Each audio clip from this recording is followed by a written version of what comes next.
Hello students, आज हम बात करेंगे थ्योरम नंबर 6.7, 6.8 और 6.9। बेसिकली पाइथागोरस थ्योरम है ये, उसको पाइथागोरस थ्योरम्स के नाम से जाना जाता है। तो आइए स्टार्ट करते हैं। पहले 6.7 नंबर की थ्योरम देखेंगे जिसमें कुछ बताया गया और इसको हम अगली थ्योरम में हम यूज करेंगे जिसमें हम पाइथागोरस थ्योरम है। तो 6.7 नंबर की जो थ्योरम है वो क्या है? लिखा है, if a perpendicular is drawn from the vertex of the right angle of a right angle triangle to the hypotenuse, then triangle on both side of the perpendicular are similar to the whole triangle and to each other। देखिए, ये कहा गया कि अगर मान लीजिए कोई एक ट्रायंगल है जो राइट एंगल ट्रायंगल है, ये 90 डिग्री का ऊपर एंगल हमने बनाया क्योंकि परपेंडिकुलर भी हमें ड्रॉ करना है। ये यहां पर ये 90 डिग्री का एंगल है। क्वेश्चन ये कह रहा था कि 90 डिग्री का जो एंगल है, मतलब जो राइट एंगल है, वहां से अगर हम कोई एक परपेंडिकुलर ड्रॉ करें, ये परपेंडिकुलर हमने ड्रॉ किया, नेमिंग कर देते हैं इसकी। जैसे मान लीजिए हमने कहा ए, ये बी है, ये सी है, तो बी इसमें 90 डिग्री हमने बनाया हुआ है। ठीक, इसको डी कर देते हैं। अब 6.7 नंबर की जो थ्योरम है वो ये कह रही है कि इसमें जो परपेंडिकुलर के दोनों तरफ जो ट्रायंगल्स बन रहे हैं, ये दोनों ट्रायंगल्स जो होल ट्रायंगल है, जो बड़ा वाला ट्रायंगल है, ट्रायंगल एबीसी जो है, उसके सिमिलर है। आइए चेक करते हैं कैसे सिमिलर होगा। इन ट्रायंगल ए बी सी, पूरा ट्रायंगल हमने ले लिया, and triangle A B D, मान लीजिए हमने इस ट्रायंगल को लिया और पूरा ट्रायंगल लिया। ध्यान दें, इसमें आएगा angle A B C equal to angle A D B, each 90 degree, दोनों 90 डिग्री हैं। और angle A equal to angle हो जाएगा कॉमन, ये कॉमन है क्योंकि ये एंगल जो है दोनों ट्रायंगल्स में आ रहा है, एबीसी में भी आ रहा है और एबीडी में भी आ रहा है। Therefore triangle A B C similar triangle. अब थोड़ा सा यहां पर एंगल पे ध्यान देने देते हैं। एंगल ए किसके इक्वल है? कॉमन एंगल है, दोनों में आ रहा है। उसके बाद बी जो है वो एक्चुअल में 90 डिग्री का एंगल है बड़े ट्रायंगल में, तो छोटे ट्रायंगल में 90 डिग्री क्या है? डी, ए डी और उसके बाद बी आएगा। एक्चुअल में ये सीक्वेंस आ रही है, जैसे ऊपर हमने एबीडी लिखा, लेकिन एंगल के अकॉर्डिंग या करस्पॉन्डिंग एंगल्स के अकॉर्डिंग सीक्वेंस ये मिल रही है आपको। एबीडी नहीं मिल रहा है, एडी भी मिल रहा है। चाहे तो आप यहां पर भी चेंज कर सकते हैं, नहीं तो ये लास्ट में हमने लिखा और ये हो जाएगा reason by A axiom of similarity, A axiom of similarity. ठीक, ये लिख लेंगे आप। तो इस तरीके से हमने ये दिखाया कि ये जो ट्रायंगल है पूरे ट्रायंगल के सिमिलर है। और अगर सिमिलर है तो इसमें देखिए मिला क्या? ये एंगल 90 डिग्री, ये पूरा एंगल 90 डिग्री, ये कॉमन एंगल हुआ। इसका मतलब ये जो एंगल है, ये वाला एंगल, ये वास्तव में इस एंगल के इक्वल आएगा। ये छोटे ट्रायंगल का ये एंगल और बड़े ट्रायंगल का ये एंगल। ठीक, ऐसे ही आप इसको प्रूव कर सकते हैं, इसमें भी आपको वही रिलेशन मिलेगा। तो ये इसके हो जाएगा, तो फाइनली इसमें क्या मिलेगा? ये वाला एंगल इस एंगल के इक्वल आ जाएगा। मतलब जो आप अगला प्रूव करेंगे तो इसमें ये एंगल इस एंगल के इक्वल आएगा। नेक्स्ट पार्ट क्या होगा? Triangle C D B, triangle similar triangle ABC, ये आपको लेना है। मतलब पूरे ट्रायंगल के सिमिलर ये वाला ट्रायंगल दिखाना है। तो जैसे हमने यहां पर ये दिखाया है, बिल्कुल उसी तरीके से ये वाला कॉमन हो जाएगा सी, ये 90 डिग्री का एंगल होगा, इधर ये 90 डिग्री हो जाएगा, और उसके बाद जो है ए एक्सिम ऑफ सिमिलरिटी से ये ट्रायंगल इसके सिमिलर हो जाएगा। तो ये 6.7 नंबर में आपको बताया गया। और 6.7 नंबर की थ्योरम को ही हमने 6.8 में यूज किया, जो पाइथागोरस थ्योरम के नाम से जाना जाता है। अब इसको इरेज करके हम इसी में इसकी बात करेंगे। इस फिगर यही रहेगा, फिगर में हम कोई चेंज नहीं करेंगे, बस हम बात करेंगे डायरेक्टली कि triangle A B C similar triangle A D B, अभी हमने दिखाया कि जो ए डी बी सिमिलर है बड़े ट्रायंगल की। इसलिए एक रिलेशन होना चाहिए कि आपको पता है कि जो सिमिलर ट्रायंगल्स होते हैं उनकी करस्पॉन्डिंग साइड प्रोपोर्शनल होती है। तो हम यहाँ पर दिखा सकते हैं, जैसे हमने यहाँ पर बड़ा ट्रायंगल पहले लिया है एबीसी, तो एबीसी की साइड से आप ले लीजिए, एबीसी की साइड आपकी जैसे 90 डिग्री के अपोजिट साइड क्या है, एसी, एसी अपॉन, तो छोटे ट्रायंगल में ये ना, क्योंकि हम ए डी बी ट्रायंगल ले रहे हैं तो इसके सामने ये 90 डिग्री का एंगल, उसके सामने की साइड क्या है, ए बी, तो ये एसी और ए बी क्या है, करस्पॉन्डिंग साइड हो गई, इक्वल टू। दूसरा आप ले लीजिए, तो ये तो कॉमन है, जो कॉमन वाले एंगल के सामने की साइड जो है वो कॉमन वास्तव में आ रही है, मतलब ये जो एडी है आ रहा है, तो इसकी हमें जरूरत नहीं पड़ेगी। हम एक और एंगल ले लेते हैं, हमने ये कहा कि ये वाला एंगल इसके इक्वल आएगा, ठीक, ये एंगल बड़े वाले ट्रायंगल का है, तो ये वाला एंगल है, इसके सामने क्या आ रहा है, बीसी, क्योंकि हम बड़े ट्रायंगल को पहले ले रहे हैं, तो ये बीसी ऊपर हो गया, और इसके इक्वल, मतलब ये जो एंगल ए है ये बड़े ट्रायंगल का एंगल है। नहीं शायद कुछ, एक मिनट मैं देख लेता हूं यहां पर क्या, अगर कुछ गलत हो रहा है शायद। हमने आपको क्या दिखाया, फिर से मैं एक बार रिवाइज करवा दे रहा हूं। दरअसल मैंने ये कहा कि ये 90 डिग्री का एंगल है, ये 90 डिग्री छोटे ट्रायंगल में है और ये पूरा 90 डिग्री है, तो सिमिलरिटी तो मैंने अभी प्रूव करके दिखाई ही थी। अब 90 डिग्री के अपोजिट एंगल की अगर हम बात करें तो बड़े ट्रायंगल में 90 डिग्री के ठीक सामने एसी आ रहा है, और छोटे ट्रायंगल में 90 डिग्री का ये एंगल आ रहा है, उसके सामने ये बी आ रहा है, क्योंकि हम इस समय इस ट्रायंगल को ले रहे हैं, इस ट्रायंगल को और पूरे ट्रायंगल को ले रहे हैं। उसके बाद कोई दूसरा एंगल, जैसे मान लीजिए बड़े ट्रायंगल में हम फिर से एक बार आते हैं, तो बड़े ट्रायंगल में आप क्या देख रहे हैं कि एक एंगल 90 डिग्री है, एक ये कॉमन है, एक आपका सी है, तो ये जो सी वाला एंगल है, ये एंगल वास्तव में इस एंगल के इक्वल आ रहा होगा। क्यों? क्योंकि ये तो कॉमन है भाई, एक 90 डिग्री हो गया, ये कॉमन हो गया, ऐसे ही ये 90 डिग्री हो गया, ये कॉमन हो गया, तो जो थर्ड एंगल, छोटे ट्रायंगल में थर्ड एंगल ये वाला बन रहा है, ये वाला, और बड़े ट्रायंगल में थर्ड एंगल ये आ रहा है, ये इक्वल होना चाहिए। तो पहले हम थर्ड एंगल में, बड़े ट्रायंगल के थर्ड एंगल के सामने क्या देख रहे हैं कि हमें मिल रहा है ए बी, और छोटे ट्रायंगल में जो थर्ड एंगल है वो ये आ रहा है, उसके सामने आपको मिल रहा है एडी। एक क्रॉस मल्टीप्लिकेशन करें तो A B square equal to A C into A D आएगा, एक रिलेशन यहां पर आपको मिल जाएगा। एक्चुअल में ये जो मैं बात कर रहा हूं ये पाइथागोरस थ्योरम है, थ्योरम नंबर है 6.8 नंबर की जो थ्योरम है उस पर हम बात कर रहे हैं। 6.7 में तो इसका बेस बताया गया कि मतलब उसमें ये बताया गया था कि छोटा ट्रायंगल पूरे ट्रायंगल के सिमिलर है, फिर ये वाला ट्रायंगल पूरे ट्रायंगल के सिमिलर है, अगर ये तो इस तरीके से आपस में भी सिमिलर हो जाएंगे, ये 6.7 नंबर में आपको बताया गया। 6.8 नंबर में पाइथागोरस थ्योरम है, और एक्चुअल में पाइथागोरस थ्योरम है क्या, है in a right angle triangle the square of the hypotenuse is equal to the sum of the square of other two sides. मतलब पाइथागोरस थ्योरम एक्चुअल में क्या है कि किसी भी राइट एंगल ट्रायंगल में राइट एंगल के सामने की जो साइड का स्क्वायर है, मतलब AC square equal to other two sides के स्क्वायर का सम होता है, मतलब AB square plus BC square. वास्तव में ये हमें प्रूव करना है इस थ्योरम में, ठीक।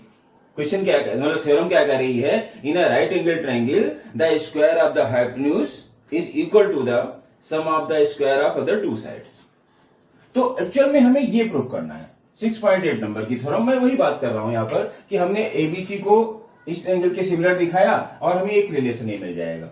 ऐसे ही triangle A B C similar triangle, ये वाला ले लीजिए, क्या आएगा भाई, इसमें हमने लिया A B C, A angle किसके इक्वल आ रहा है, यहां पर आ रहा होगा, आप वैसे चेक कर लीजिए भाई, एबीसी हमने लिया हुआ है। अब आप देखिए इसमें बी एंगल बड़े ट्रायंगल में 90 डिग्री है, और इसमें ये वाला एंगल 90 डिग्री, यानी कि डी तो हमारा बीच में आने वाला है, और ये जो सी है वो कॉमन है, इस ट्रायंगल में भी है सी और बड़े ट्रायंगल में भी सी है, तो सी इसके बाद यहां पर आ रहा होगा, क्योंकि सी के साथ सी आएगा और बी के साथ डी आएगा, क्योंकि बी 90 डिग्री है, डी 90 डिग्री है।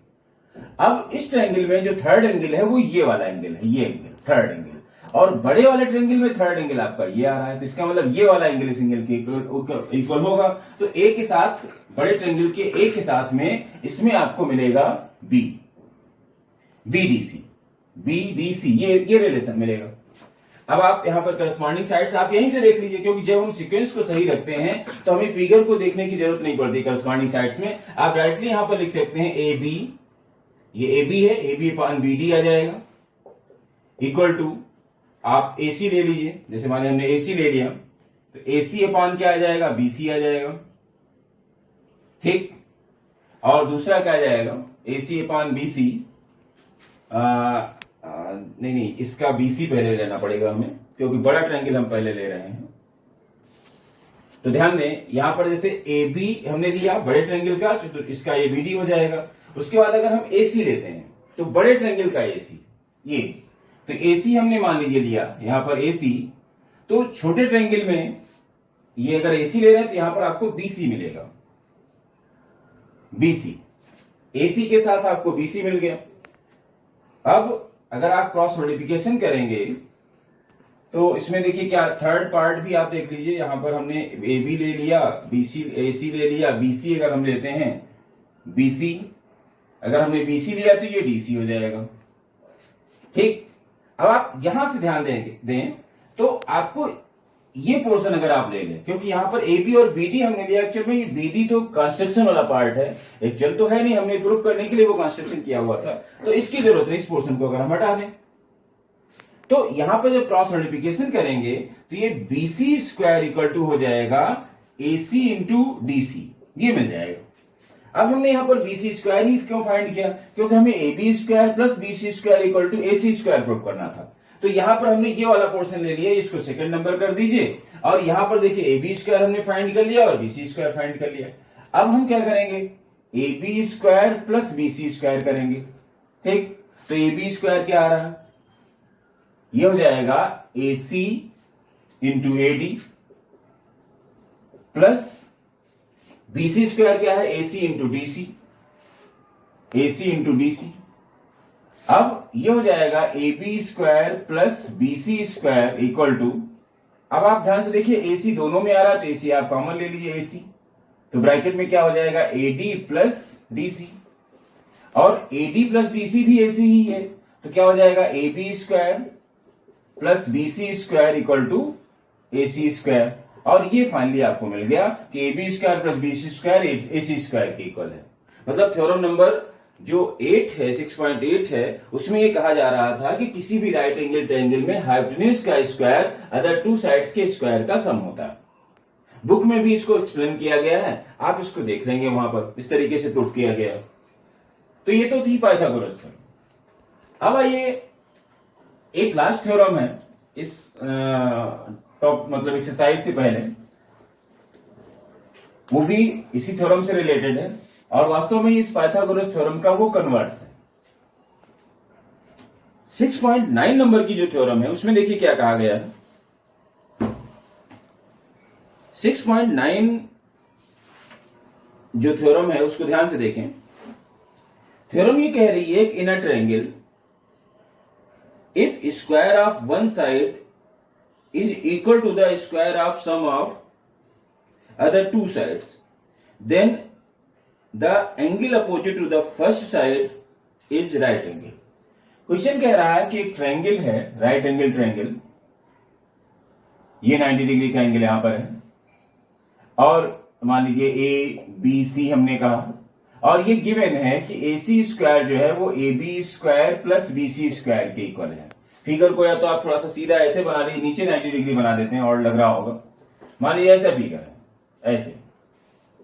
ठीक, ये 90 डिग्री का एंगल है, इसको A, इसको B, इसको C कहा, तो गिवन क्या है, AC square equal to AB square plus BC square, ये गिवन है। क्वेश्चन ये कह रहा है कि कोई राइट एंगल ट्रायंगल है, उसमें किसी एक साइड या कोई भी ट्रायंगल, हालांकि इसमें किसी राइट एंगल ट्रायंगल की नहीं बात की है, उन्होंने कहा कि कोई एक ट्रायंगल है, कोई भी एक ट्रायंगल, ये राइट एंगल है या नहीं ये नहीं बताया गया, लेकिन किसी एक साइड का स्क्वायर, एक साइड का स्क्वायर जैसे AC, ठीक, हमें ये नहीं पता है कि 90 डिग्री है या नहीं है, ठीक, हमने हटा दिया इसको। ठीक, क्वेश्चन ये कह रहा था कि किसी एक साइड का स्क्वायर अदर टू साइड्स के स्क्वायर का सम है। मतलब हमने कहा कि AC स्क्वायर जो है वो AB square plus BC square है, तो फिर जो पहले नंबर की साइड है उसके ठीक सामने का एंगल 90 डिग्री होना चाहिए। अगर ये रिलेशन है तो जो पहली साइड है AC स्क्वायर जिसको हमने फर्स्ट माना हुआ है, तो ये 90 डिग्री है, उसके ठीक अपोजिट एंगल जो होगा वो 90 डिग्री होना चाहिए। अगर हम इसको फर्स्ट साइड ले लें, यानी कि हम अगर ऐसे लिखें AB square equal to AC square plus BC square, तो फिर इसके सामने का ये एंगल 90 डिग्री होना चाहिए, ऐसे ऐसा कुछ कहा जा रहा है। ठीक, तो ये इतना पोर्शन गिवन है कि इस ट्रायंगल में एक साइड का स्क्वायर अदर टू साइड्स के स्क्वायर का सम है। अब हम क्या करते हैं, एक राइट एंगल ट्रायंगल बनाते हैं, ऐसे कंस्ट्रक्शन करेंगे। हमें ये प्रूव करना है कि बी 90 डिग्री, कंस्ट्रक्शन करेंगे। इसमें क्या करेंगे, जितना बीसी है उतना हम यहां से कट करेंगे। ये 90 डिग्री का एंगल हमने बनाया, इसमें 90 डिग्री है या नहीं मुझे नहीं पता, इसे प्रूव करना है। हमने यहां पर बाई कंस्ट्रक्शन ये 90 डिग्री बनाया, इसका नाम कुछ दे दीजिए, मान लीजिए हमने यहां पर पी कर दिया, या पी कर दीजिए इसको, पी क्यू आर। तो मान लीजिए ये पॉइंट आपका पी है, और यहां से हमने जितना बीसी है उतना कट किया, ठीक। ये यहां पर बीसी कर दिया, ये क्यू हो गया और ये आर हो गया। इसमें हमने किया क्या कि ये जो PQ है वास्तव में ये BC के इक्वल हमने बनाया, जितना ये BC था उतना हमने PQ लिया, और ये जो PR है वो हमने AB के इक्वल लिया, जितना ये AB था। क्लियर? और फिर हम इसको ज्वाइन कर दें। अब ये तो 90 डिग्री है या नहीं मुझे नहीं पता, इसको प्रूव करना है, बट ये 90 डिग्री है ये हम जानते हैं क्योंकि हमने कंस्ट्रक्शन किया है ऐसा। इसका मतलब पाइथागोरस थ्योरम से, है ना, फ्रॉम पाइथागोरस थ्योरम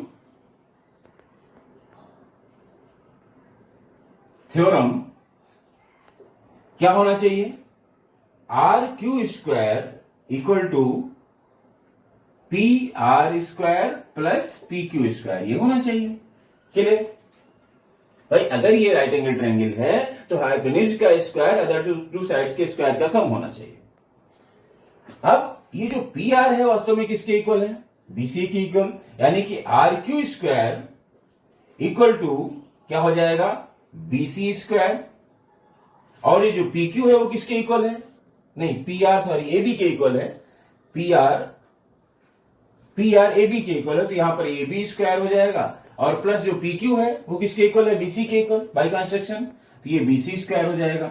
और इधर आपको पता है कि जो A B square plus BC square है वो वास्तव में एसी स्क्वायर के इक्वल गिवन है। इसका मतलब ये हो गया कि ये जो आर क्यू स्क्वायर है वो एसी स्क्वायर के इक्वल हो गया, क्योंकि ये तो एसी स्क्वायर के इक्वल ये पहले से ही बताया गया था। अब आप बोथ साइड आप स्क्वायर हटा दीजिए तो क्या मिल गया आपको, ये जो आर क्यू है वो एसी के इक्वल है। अगर हम ऐसा करें, क्वेश्चन कह रहा था कि ये रिलेशन गिवन है, किसी एक साइड का स्क्वायर अदर टू साइड्स के स्क्वायर का सम है, ये गिवन है। आपको प्रूफ करना था कि जो फर्स्ट साइड का है उसके ठीक सामने का एंगल 90 डिग्री है, यानी कि हमें बी एंगल को 90 डिग्री प्रूफ करना था। हमने क्या किया, एक अलग से ट्रायंगल बनाया, वो राइट एंगल ट्रायंगल हमने बनाया बाय कंस्ट्रक्शन। हमने क्या किया, राइट 90 डिग्री का एंगल बनाया, और उसमें हमने जो PQ लिया वो BC के इक्वल लिया, और जो PR लिया वो AB के इक्वल लिया। और फिर पाइथागोरस थ्योरम की हेल्प से ये रिलेशन हमें मिलना चाहिए। फिर हमने PR को AB कर दिया, PQ को ये कर दिया। क्योंकि AB square plus BC square already AC square के इक्वल है, इसका मतलब RQ स्क्वायर AC स्क्वायर के इक्वल आएगा, और इस तरीके से RQ AC के इक्वल हो गया। तो ये वाला पार्ट किसके इक्वल हो गया, इसके। ये पहले से ही इक्वल था क्योंकि हमने कंस्ट्रक्शन ऐसा किया था, और ये भी इसके इक्वल था क्योंकि ये भी हमने लिया हुआ था। तो आप क्या देख रहे हैं कि इसकी तीनों साइड के इक्वल हो गई। इसका मतलब ट्रायंगल ये A B C congruent triangle, अब ये दोनों ट्रायंगल कॉन्ग्रेंट हो जाएंगे, है ना। क्या हो जाएगा, आर पी क्यू कॉन्ग्रेंट हो जाएगा, और रीजन क्या होगा, बाई एस की एग्जाम से ये ट्रायंगल, ये वाला ट्रायंगल इस ट्रायंगल के कॉन्ग्रेंट हो जाएगा, और कॉन्ग्रेंट जब होगा तो फिर ये एंगल इस एंगल की इक्वल आ जाएगा। Therefore angle P equal to angle B equal to 90 degree, reason होगा CPCT, corresponding parts of congruent triangle. Congruent triangles के करस्पॉन्डिंग पार्ट्स इक्वल होते हैं, इसलिए ये यहां पर हो गया। तो ध्यान दें 6, 7, 8 इसमें हमने जो आपको थ्योरम्स बताई हैं, मैं बस चलते चलते थोड़ा सा आपको एक याद दिला देता हूं, उसको समझ लें आप। ये 6.9 नंबर की थ्योरम थी, ये 6.7, 8, 9 तीनों में लगभग एक ही बात कही गई है, बस आप थोड़ा सा एक बार मैं रिवाइज करवा दे रहा हूं। 6.7 नंबर में ये कहा गया था कि एक राइट एंगल ट्रायंगल है, ऐसे यहां पर 90 डिग्री है, इसके सामने से एक लाइन हाइपोटेन्यूज पे एक परपेंडिकुलर बनाया गया, ये नाम आपने ABC किया और इसको D कर दिया। क्वेश्चन ये कह रहा था, थ्योरम जो है वो ये कह रही थी कि ये जो ट्रायंगल है ये बड़े ट्रायंगल के सिमिलर है एक पार्ट, या ये ट्रायंगल जो है ये बड़े ट्रायंगल के भी सिमिलर है, ये बात कही गई, और फिर आपस में भी सिमिलर। तो हमने क्या दिखाया था कि जो ये वाला ट्रायंगल है एबीडी, ये बड़े ट्रायंगल के जब सिमिलर हुआ था तो ये वाला जो एंगल है वो इस एंगल के इक्वल आ रहा था। ठीक, और जब हमने इस ट्रायंगल को बड़े ट्रायंगल के सिमिलर किया तो ये जो ये वाला एंगल है वो इस एंगल के इक्वल आ गया। और ये 9, अब आप देखिए आपस में अगर देखें, आप इस ट्रायंगल में और इस ट्रायंगल में देखें, मतलब ये दोनों को अलग अलग देखें, तो इसमें इधर 90 डिग्री इधर 90 डिग्री, तो आप क्या देख रहे हैं, जैसे मान लीजिए ये एक्स है तो ये यहां पर एक्स है, ये वाई है तो ये वाई है, ये तो हमने प्रूफ किया। तो जब हमने कहा कि ये ट्रायंगल बड़े ट्रायंगल के सिमिलर है तो फिर इसमें क्या मिला था कि ये एंगल इस एंगल के इक्वल आया, जिसको हमने दोनों को एक्स कहा, और एक 90 डिग्री एंगल यहां था, एक भी पूरा 90 डिग्री था। जब हमने इस ट्रायंगल को पूरे ट्रायंगल के सिमिलर प्रूफ किया तो ये इसको हमने, तब क्या हुआ कि एक तो 90 डिग्री दोनों में मिल गया और ये वाला एंगल इस एंगल की इक्वल आपको मिला। अब आप इन दोनों को आपस में जब देखेंगे, मतलब ट्रायंगल ए बी डी और ट्रायंगल सी जो है ए बी डी और सी बी डी, सीबीडी, अगर हम इसको देखते हैं तब आप इसमें क्या मिलेगा, ये एक एंगल देखिए यहां पर मिल रहा है, ये वाला एंगल इस एंगल के इक्वल मिल रहा है, और ये दोनों 90 डिग्री मिल जाएगा, तो ए एक जिम से ये ट्रायंगल इसके सिमिलर हो जाएगा। ये बात आपको थ्योरम नंबर 6.7 में बताई गई थी। 6.8 में पाइथागोरस थ्योरम की बात की गई थी, जिसमें ये कहा गया था कि कोई अगर राइट एंगल ट्रायंगल होता है तो 90 डिग्री की ठीक सामने की साइड, जिसको हाइपोटेन्यूज कहते हैं, तो hypotenuse square equal to perpendicular square plus base square होगा, मतलब हाइपोटेन्यूज का स्क्वायर अदर टू साइड्स के स्क्वायर का सम होगा। ये 6.8 नंबर में आपको बताया गया पाइथागोरस थ्योरम में। और 6.9 नंबर की जो थ्योरम है वो पाइथागोरस थ्योरम का कन्वर्स है। उसमें ये कहा गया कि कोई भी एक ट्रायंगल है, अगर किसी एक साइड का स्क्वायर, जैसे मान लीजिए एक ट्रायंगल है और इसमें बीसी का square, BC square equal to अगर A B square plus AC square हो, मतलब किसी एक साइड का स्क्वायर अगर टू साइड्स के स्क्वायर का सम हो, तो जो फर्स्ट नंबर की साइड है उसके ठीक सामने का एंगल 90 डिग्री होगा। मतलब अगर इस ट्रायंगल में ये रिलेशन है तो BC के सामने की साइड, ये BC के सामने का जो एंगल होगा वो 100% 90 डिग्री होगा। ये 6.9 नंबर की थ्योरम में आपको बताया गया। ठीक, तो इतनी सारी बातें मैंने आपको इसमें बताई। अगला लेक्चर जो होगा वो इस थ्योरम से रिलेटेड जो एक्सरसाइज है उस एक्सरसाइज पे हम लोग बात करेंगे। तो ये थ्योरम नंबर 6.7, 6.8 और 6.9 हमने एक्सप्लेन किया। बाकी आप बुक से इसको देखेंगे, एक बार समझने की कोशिश करेंगे, आप लेक्चर देखेंगे और बुक से भी देखेंगे तो पूरी बात आपकी समझ में आ जाएगी। ठीक है, तो नेक्स्ट लेक्चर में हम लोग मिलते हैं इस एक्सरसाइज मतलब इस थ्योरम से रिलेटेड जो एक्सरसाइज है उसके साथ में। Okay, thank you.